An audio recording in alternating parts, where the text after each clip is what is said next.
Hello, আসসালামু আলাইকুম। সবাইকে আমার সালাম। আমি Sajidul Islam, writer of camp power book, campfire book. আজকে আমি আপনাদেরকে যে একটা বিষয় নিয়ে আলোচনা করব সেটি হচ্ছে নিউক্লিয়ার পাওয়ার প্ল্যান্ট কোম্পানি, যেটা বাংলাদেশ নিউক্লিয়ার পাওয়ার প্ল্যান্ট। এই কোম্পানির একটা সার্কুলার ছাড়ছে, যেটাতে হচ্ছে আমরা কেমিস্ট্রি যারা আছি তারা অ্যাপ্লাই করতে পারবে। এবং কেমিস্ট্রি কারা অ্যাপ্লাই করতে পারবে? কেমিস্ট্রিতে যারা স্নাতকোত্তর করছে অথবা 4 বছর বিএসসি করছে তারা অ্যাপ্লাই করতে পারবে। এখন ব্যাপারটা হচ্ছে এরকম, এই সার্কুলারের অ্যাপ্লিকেশন ডেট স্টার্ট হবে 22 তারিখ থেকে, 22/1/2025 থেকে। অনেকে আমাকে বলছে যে হচ্ছে এই চাকরির সুযোগ সুবিধা কেমন, বা এটা হচ্ছে কি ধরনের চাকরি, সরকারি চাকরি না বেসরকারি চাকরি, বা হচ্ছে এখন অ্যাপ্লিকেশন লিংক পাচ্ছি না কেন। ভাই, অ্যাপ্লিকেশন লিংক আপনাকে 22 তারিখ থেকে দিতে শুরু হওয়ার জন্য আপনি 22 তারিখ পর্যন্ত ওয়েট করেন। 22 তারিখ আসলে অবশ্যই পাবেন, এটা নিয়ে টেনশনের কিছু নেই।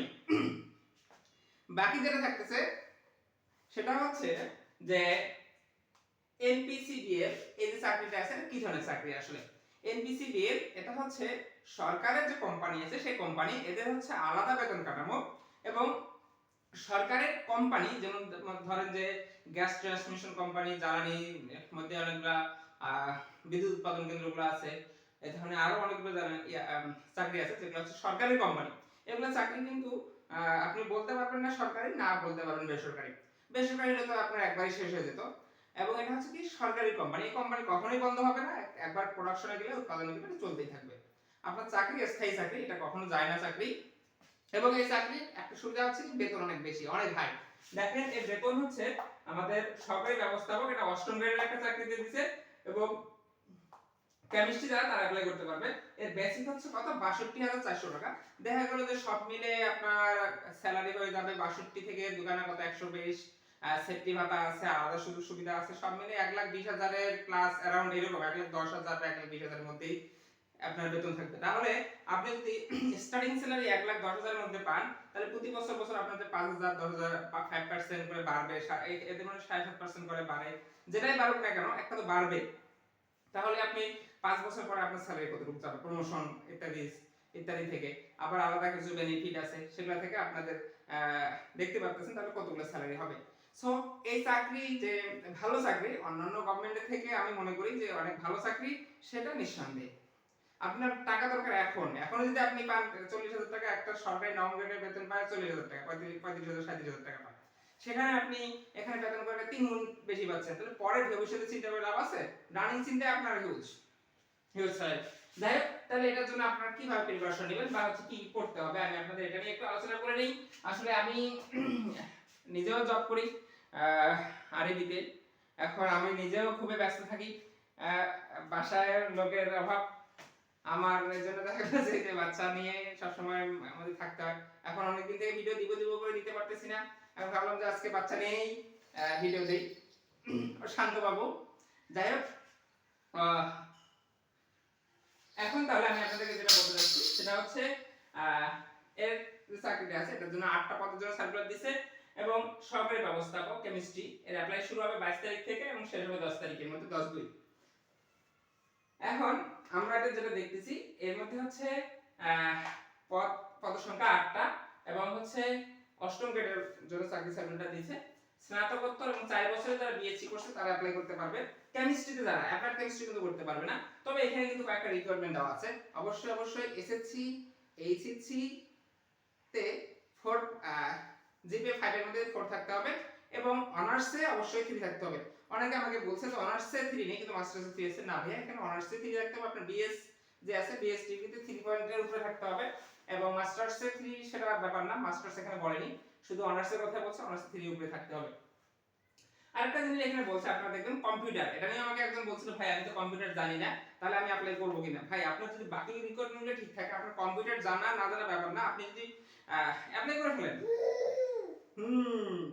অ্যাপ্লাই করে ফেলেন, অ্যাপ্লাই করার পরে পরে দেখতে যখন আপনি অ্যাপ্লাই করবেন, করার পরে যদি টিকে যান তখন দেখা গেল 5-7 দিন যে কদিন সময় থাকবে সে কদিন computer, MS word, MS excel, power point এগুলো কাজগুলো একটু শিখে নেবেন, 5-7 দিন একটু প্র্যাকটিস করলে এনাফ। ঠিক আছে? তারপরে যদি কারো খুব বেশি ব্যক্তিগত সমস্যা হয়, আমার কাছে একটা বুদ্ধি আছে, আপনারা আমাকে হোয়াটসঅ্যাপে নক করলেই, আপনারা আমাকে পার্সোনালি নক করলেই আমি সে ব্যবস্থা করে দিতে পারবো। সো সমস্যা নেই। এখন তাহলে আমি আপনাকে যেটা বলতেছি, এর জন্য আপনি প্রিপারেশন নেবেন কিভাবে, কোন বইয়ের মধ্যে প্রিভিয়াস কোশ্চেন পাবেন বা প্রশ্ন পেতে পারেন। সাধারণত এই যে রূপপুর পারমাণবিক বিদ্যুৎ কেন্দ্রের যে চাকরি পরীক্ষাগুলো হয়, এগুলো হচ্ছে ওনারা নিজেরাই নেয় এবং এখানে ঢাকা বিশ্ববিদ্যালয়ের একজন স্যার থাকে, এক্সিকিউটিভ ট্রেনিং প্রিভিয়াস যে প্রশ্নগুলো ছিল এগুলাতে, যে ঢাকা বিশ্ববিদ্যালয়ের chemistry department, applied chemistry department, nuclear chemistry department, তিন ডিপার্টমেন্টের তিনজন করে স্যার থাকে। আর বাহিরে ওনাদের থাকে, মন্ত্রণালয়ের লোক থাকে, সব মিলে একটা এক্সাম কমিটি হয়, সেই এক্সাম কমিটি এই পরীক্ষাগুলো নিয়ে থাকে কেমিস্ট্রিটা। এখন তাহলে আমরা যেটা দেখব সেটা হচ্ছে যে এর পরীক্ষার প্রশ্ন প্যাটার্নটা কিরকম হয়। পরীক্ষার প্রশ্ন প্যাটার্নটা সাধারণত বাংলা ইংরেজি জিকে থাকে, ম্যাথ থাকে না। বাংলা ইংরেজি জিকে দেখা গেল 10 করে 30 থাকলো, বাকি 70 মার্ক থাকে কেমিস্ট্রি রিটেন। আমি আবারও বলতেছি আপনাকে, কেমিস্ট্রি রিটেন থাকে। এত হাই স্যালারির জন্য আপনাকে এমসিকিউ 4টা এমসিকিউ গোল্লা ভরাট করে আপনাকে কখনোই নিয়োগ নেবে না। নবম গ্রেডের চাকরি যতই যাই বলুক না কেন, গোল্লা ভরাট করে নবম গ্রেডের চাকরি খুব কমই আছে। যাই হোক, তাহলে এখন আমি বলতেছি কেমিস্ট্রি রিটেন, বাংলা ইংরেজি জিকে, এটা তো জিকের জন্য রিসেন্ট পার্টটা অবশ্যই দেখবেন। আর বাংলা ইংরেজি তো যেগুলা বিসিএস এর জন্য যা আসছে, যা সিলেবাস, সেই সিলেবাসে সবার জন্যই হয়। এখন আমি আপনাদেরকে যেটা বলবো সেটা হচ্ছে যে কি তুমি পারবা, দেখো দেখো এখন তাহলে আমি আপনাদেরকে যেটা বলতেছি সেটা হচ্ছে যে বিগত প্রশ্নগুলো কেমিস্ট্রি রিটেনের জন্য কোথায় পাবেন। আপনারা হয়তোবা আমার কেম ফায়ার বইটার নাম শুনেছেন। কেম ফায়ার বইয়ের মধ্যে বিগত প্রিভিয়াস প্রশ্ন দেওয়া আছে। এই যে এনপিসি দিয়ে, আসলে এরা সবসময় কিন্তু পরীক্ষা নেয় না।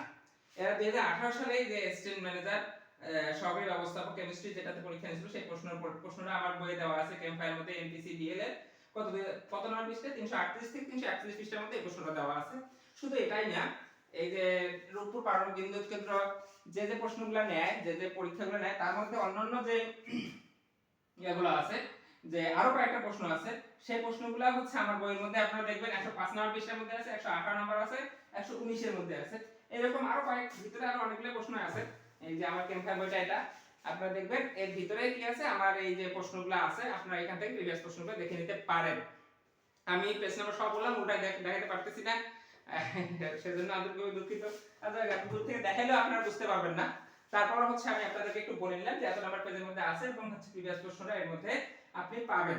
যে আপনি যদি 2-3টা প্রশ্ন দেখেন যে কি ধরনের প্রশ্ন আসে পরীক্ষায়, তাহলে কিন্তু আপনি সেভাবে প্রিপারেশনটা নিতে পারবেন। কারণ এখানে কিন্তু কেমিস্ট্রি মেইন বেসিকটাই কিন্তু আপনি কেমিস্ট্রি কি কি টাইপের প্রশ্ন হয় আপনি যদি সেটা ভালো মতো জানতে পারেন। এই যে বাংলা ইংরেজি জিকে, এগুলো খুবই সহজ টাইপের এবং রিসেন্ট কিছু প্রশ্ন দেয়, দেখা গেল 30টার মধ্যে 5-6টা রিসেন্ট দিয়ে দিবে। বাংলা ইংরেজি জিকে মধ্যে একেবারে সহজ, যেগুলো যারা বিসিএস প্রিপারেশন নিচ্ছেন বা হচ্ছে অন্যান্য প্রিপারেশন নিচ্ছেন, তাদের জন্য খুবই সহজ হবে। এটার জন্য আমার খুব বেশি একটা কষ্টকর হবে না, তারপর আপনাকে পড়তে হবে। এই হচ্ছে কথা। ধন্যবাদ সবাইকে। আসসালামু আলাইকুম। আবার দেখা হবে কোনো ভিডিও।